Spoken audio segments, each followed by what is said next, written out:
So right now in 1101, I know that some of you have started writing the narrative essay. Some of you guys are still kind of doing some background work uh, uh, to get some practice before you write your first essay. And the activities we're doing in this class are kind of trying to help you build a strong foundation for your essays, for when you write your essays in 1101.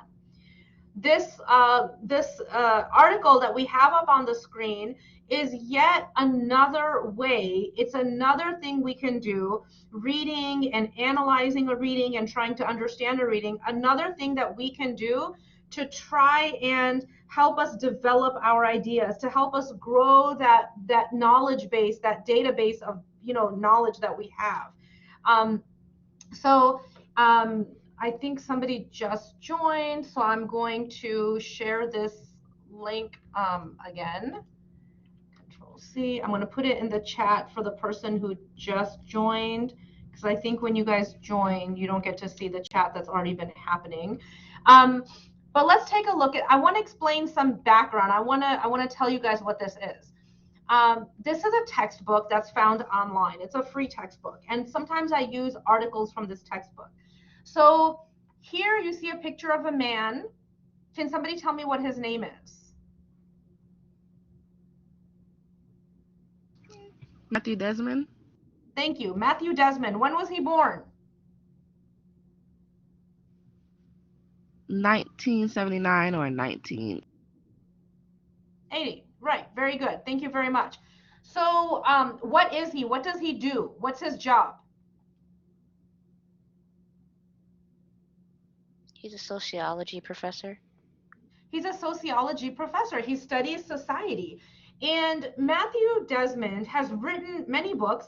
One of the books of his that I read one of his books during COVID. And I normally don't like reading nonfiction. I prefer fiction. I don't know, I just enjoy fiction. But it's a nonfiction book. It's called Evicted. And I would highly recommend it. I'll put the name of the book here in the chat, Evicted. The public library system has it. It's not a dry book, but basically what he does is he follows. I think it's set in Milwaukee or Minneapolis, but he basically follows landlords in 4 parts of town, and all 4 parts of town are pretty different from each other. But he basically follows them, and the premise of the book is that the whole idea of real estate and of housing as a business is new. And he talks about in the early, I think like 1900s in New York City, if a family was going to be evicted, usually the sheriff's office comes out. If a family was going to be evicted, the whole neighborhood would come out and support that family and kind of like hold the eviction office off. The whole neighborhood would rally for this family. And now, housing has become a business where people are evicted all the time and no one really cares, unfortunately. And he's talking about how it didn't used to be this way, and he's trying to draw a picture for us, like what it's like. So anyways, if you're interested in this kind of stuff, the book is Evicted. The library system has it. I would highly recommend that you read it. This is a picture of the author, Matthew Desmond. And what follows is what we have. There's a student, her name is Eliana Evans. Her name is right here, Eliana Evans. And basically she is writing an analysis of the book Evicted. So what we have down here past his picture is, we have what she's writing. And then we have some notes. Everything in the green, I think it's green, italicized area is an annotation. It's a note of what she's written.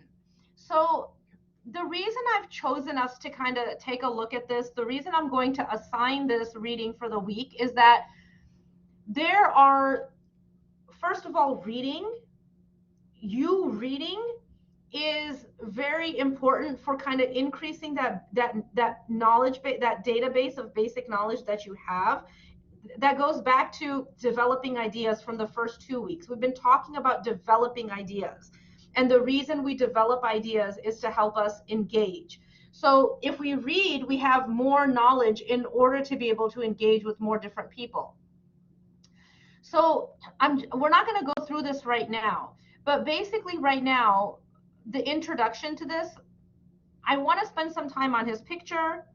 I asked you guys who this is, when he was born, what he does. I told you a little bit about the book that he wrote. Why is having that background information critical? Before reading his book or reading what a student has written about his book, why is it important that we have this information?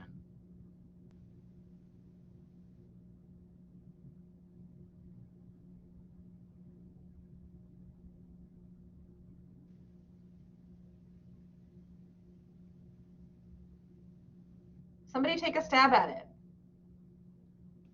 To know who he is and what he Why do we did. need to know? Say that again. Why do we need to know who he is?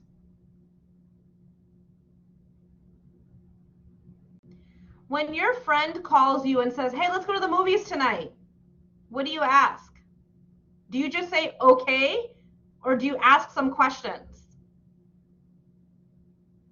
Ask questions like what we're gonna Like which see, one? who's What gonna questions do you be ask? there. Who's gonna be there? Yeah. What else? What are we gonna see? What time are we going? What are we gonna see? What time are we gonna go? Why do you need to know who's gonna be there? So I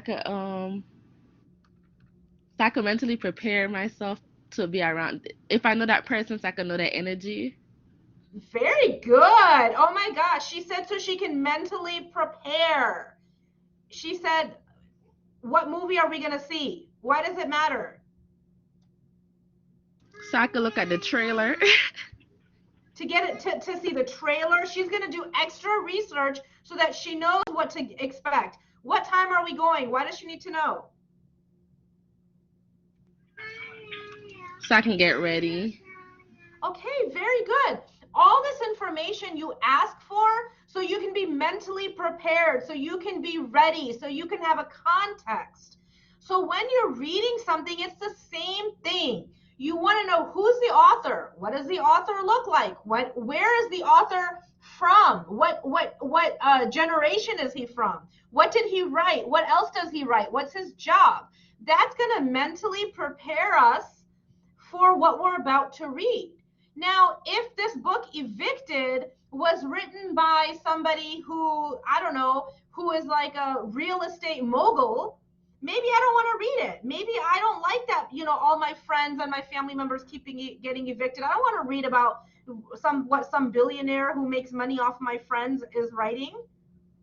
But you get an idea here that this is somebody who's studying sociology. He's studying what's happening in our society. He's studying like what are we seeing? What is the history of this? So it's really important that you don't skip the background information. Once you get down here, I'm just going to go through a little bit of this together. She says, she meaning the student Eliana Evans she's examining Desmond's work. She says, imagine it's Friday, payday. One American worker picks up her check for $637. $550 of that is going to go towards rent.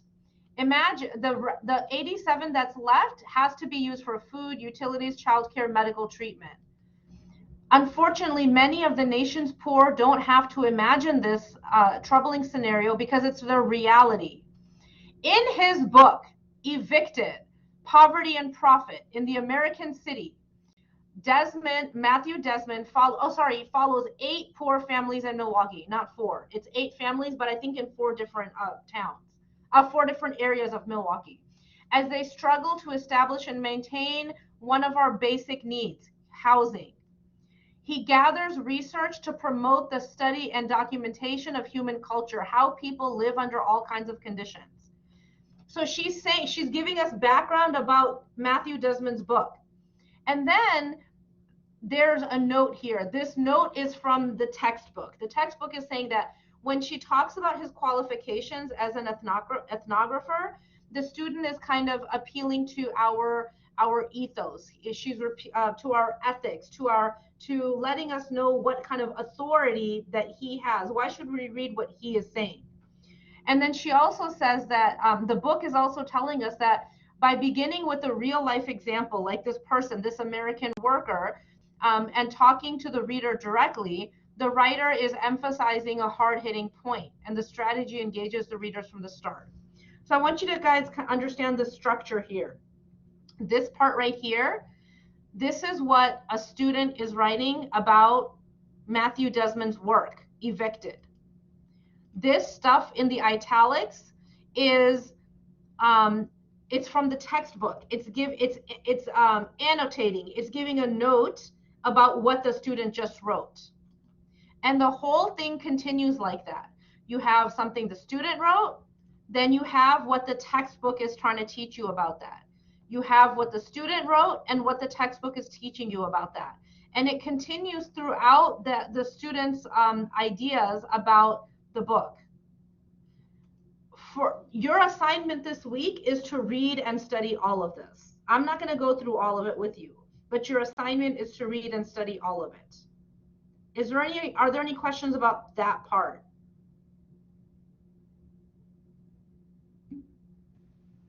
I also said at the beginning that the purpose of this, why we're doing this, is to help us expose us to different things, to different writing styles and to different ideas, so that we can get better at developing our own ideas. Does anyone have questions about that, about the purpose of this? No. Okay.